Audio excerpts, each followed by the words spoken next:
the VCs, as they investors, they start to index at different things at different scales of the company, right?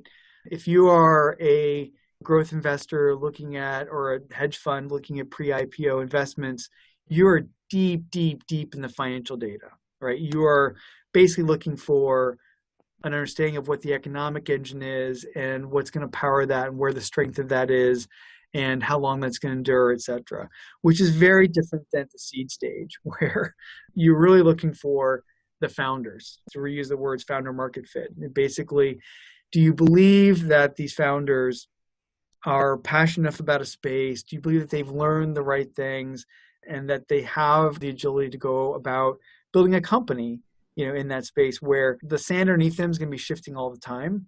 And so the things I look for, it's actually very simple at the end of the day. There's sort of two top level properties, and there's a whole bunch of stuff you could talk about underneath.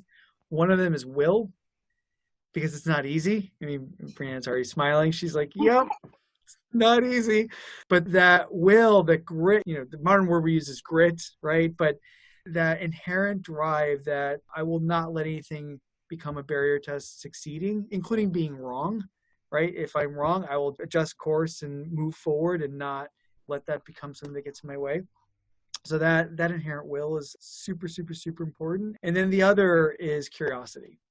And, now we talk about growth mindset. There's other fancier words and more nuance here as we learn and mature as society. But that curiosity of like, well, why is that the case? And well, why didn't that work? Or why didn't we get this done on time? Or why, right? The more people sound like, like a 2 or 3 year old, well, why? The happier I am. Because that's the curiosity, that truth seeking that ultimately gives people the tools to build something great.